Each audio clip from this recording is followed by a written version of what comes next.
Mr. Speaker, over the past few years, too many people in this country feel that they have been told repeatedly and relentlessly what we cannot do.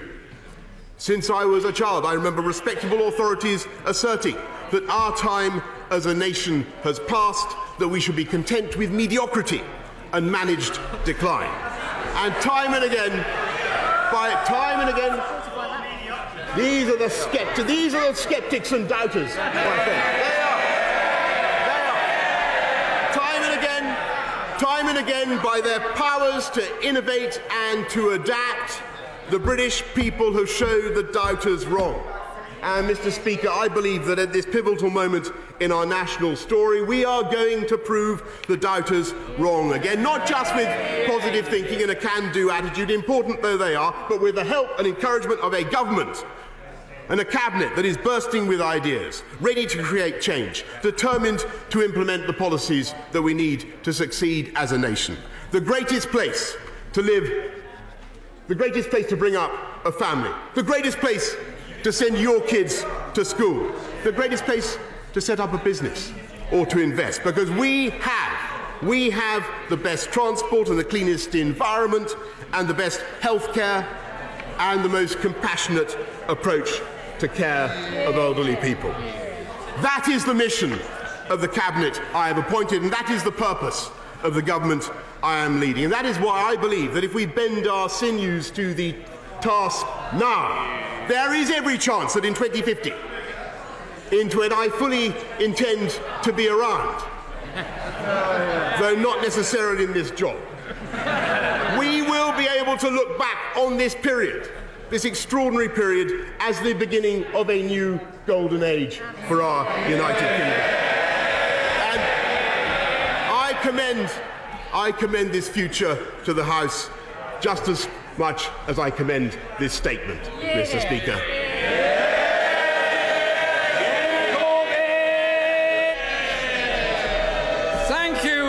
Thank you, Mr. Speaker. Thank you, Mr. Speaker. I welcome the right honourable gentleman to his position, and I thank him for an advance copy of his statement. No one underestimates this country, but the country is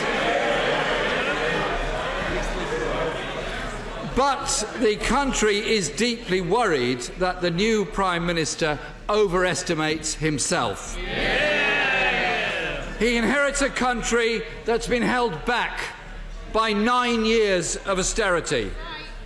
That's hit children and young people the hardest. Their youth centres have closed, their school funding cut, college budgets slashed, and with the help of the Liberal Democrats, tuition fees have trebled. Their housing costs are higher than ever. Their jobs are lower paid. Opportunity and freedom have been taken away. Austerity was always a political choice, never an economic necessity. Order. I indicated that people wouldn't shout down the Prime Minister. Precisely the same applies to the Leader of the Opposition. Don't try it. You're wasting your vocal cords, and above all, it won't work. The right honourable gentleman will be heard, and these exchanges will take as long as they will take, whatever other appointments people might have. The right honourable gentleman will be heard. Stop it. Jeremy Corbyn. Thank you, Mr. Speaker. His predecessor promised to end austerity, but spectacularly failed to deliver.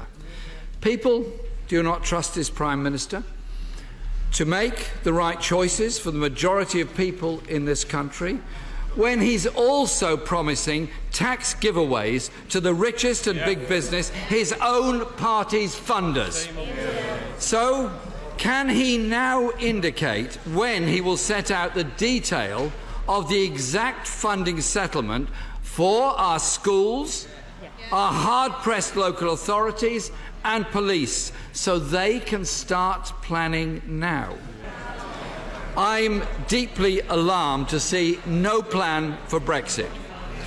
He was in the cabinet that accepted the backstop and, of course, voted for it on the 30th of March this year. It would be welcome if he could set out what he finds so objectionable, having voted for it less than 4 months ago. Can he explain this flip-flopping? The House will have both a sense of déjà vu and of trepidation at a Prime Minister setting out rigid red lines and an artificial timetable. There is something eerily familiar about a Prime Minister marching off to Europe with demands to scrap the backstop. So how does the Prime Minister think he will succeed where his predecessor failed? If the Prime Minister continues to pursue a reckless no deal, does he accept that he would be directly flouting the expressed will of this Parliament? Industry, business and unions have been absolutely clear about the threat that it poses. No deal means no steel, no car industry, food prices dramatically rising and huge job losses. Make UK, representing much of manufacturing industry, says no deal would be the height of economic lunacy. Companies from Toyota to Asda have been clear about the dangers of no deal. Is the Prime Minister still guided by his business policy? Mr. Speaker, those recklessly advocating no deal won't be the ones who lose out.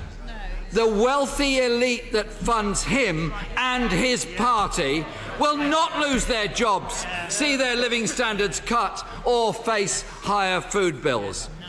Mr. Speaker, if the Prime Minister has confidence in his plan once he's decided what it is, he should go back to the people with that plan. Labour will oppose any deal that fails to protect jobs. We will oppose any deal that fails to protect jobs, workers' rights or environmental protections. And if he has the confidence to put that decision back to the people, we would, in those circumstances, campaign to remain. Mr. Speaker, the office of... Mr. Speaker, it'll take as long as it takes. I've got plenty of time. I'm totally untroubled by these matters. Jeremy Corbyn. Mr. Speaker, the office of Prime Minister requires integrity and honesty. So will he correct his claim that kipper exports from the Isle of Man to the UK are subject to EU regulations? Will he also acknowledge that the £39 billion is now £33 billion, due over 30 years, and has been legally committed to be paid by his predecessor? This is a phony threat about a fake pot of money made by the Prime Minister. Mr. Speaker, I note the climate change denying US President has already labelled him Britain's Trump and welcomed his commitment to work with Nigel Farage. Could Britain Trump take this opportunity to rule out once and for all that our NHS is not going to be part of any trade deal with President Trump and the USA? Will he make it clear that our National Health Service is not going to be sold to American healthcare companies? Mr. Speaker, people fear that far from wanting to take back control, the new Prime Minister would effectively make us a vassal state of Trump's America. Mr. Speaker, the challenge to end austerity, tackle inequality, resolve Brexit and tackle the climate emergency are what will define the new Prime Minister. Instead, we have a hard-right cabinet staking everything on tax cuts for the few and a reckless race to the bottom Brexit. He says he has pluck, nerve and ambition. Our country does not need arm-waving bluster, but competence, seriousness, and after a decade of divisive policies for the few, to focus for once on the interests of the many. Mr. Speaker, I struggle to discover a serious question in that, but I'll make one answer, one important point that is worth making, which is that under no circumstances will we agree to any deal, any free trade deal that put the NHS on the table. It is not for sale. And I would remind the right honourable gentleman that for 44 years of its 71 years of glorious existence, it is the NHS that has benefited from Conservative policies and Conservative government. That unless you support wealth creation, unless you believe in British business and British enterprise and British industry, you will not have the funds. Unless you have a strong economy, you will not be able to pay for a fantastic NHS, Mr. Speaker. And that is a lesson that the honourable gentleman, right honourable gentleman, simply doesn't get. And I struggled to see the country. I struggled to see the country he described in his description of the United Kingdom today, because the reality, Mr. Speaker, is that unemployment is, of course, down under the Conservatives to the lowest level since the 1970s. Crime is actually down a third since 2010. We have record investment, record inward investment in this country, £1.3 trillion coming. That's fantastic new electric car factories. Order! Mr. MacDonald, you really are at times a reckless delinquent. Calm yourself, man. I know you get very irate because you feel passionately, and I respect your passion, but I don't respect your delinquency. Calm yourself, man. Take some sort of soothing medicament and you'll feel better as a consequence. The Prime Minister. They don't like it, but the truth is that there were more homes built in this country last year than in any year in the last 31 years bar one. Wages are now outperforming inflation for the first time in a decade. The living wage, a Conservative policy. Which I am proud to say I championed in London and was then stolen by our wonderful Conservative government and put into a national policy. The living wage has expanded the incomes of those who receive it by £4,500 since 2010. This is a right honourable gentleman who is set on an economic policy together with the shadow Chancellor who was sacked by Ken Livingstone for being too left-wing.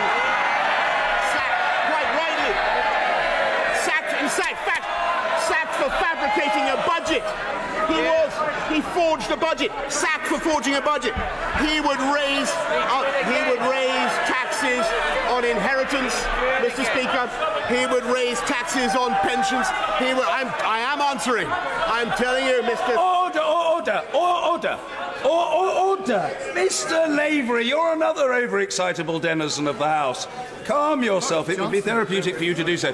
There's far too much noise on both sides of the House, and I fear that the noise on the front bench is proving contagious, and I note certain backbenchers who are becoming overexcitable, and they must restrain themselves. And I know the Prime Minister will, of course, be both passionate and restrained. The Prime Minister. But it is only with an effort that I can master my feelings here, Mr. Speaker, because the right honourable gentleman will not only put up taxes on inheritance and pensions and corporations, he would put up taxes on income to 50p and above. He would put up taxes on income. There he is, the forger of the budget of 1984, Mr. Speaker. He would put up, give him a chance, he would put up taxes not just on homes but on gardens, Mr. Speaker. And he speaks about trust in our democracy. He speaks about trust in our democracy, Mr. Speaker. And I have to say, a most extraordinary thing has just happened today. Did anybody notice what happened today?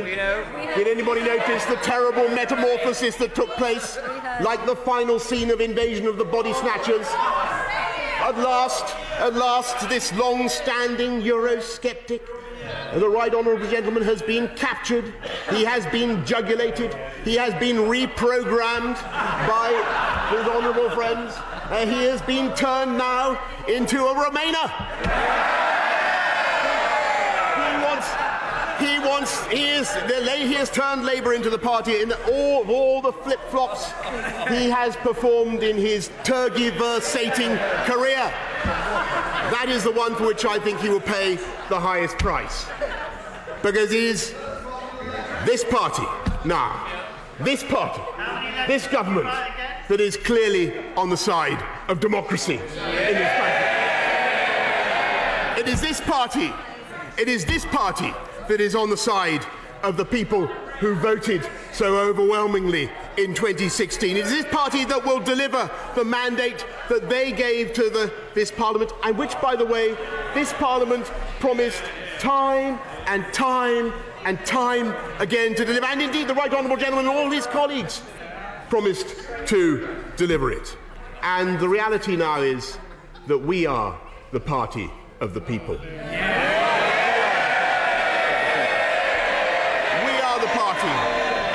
We are the party of the many. We are the party of the many, and they are the party of the few. We will take this country forwards. They, Mr. Speaker, will take it backwards.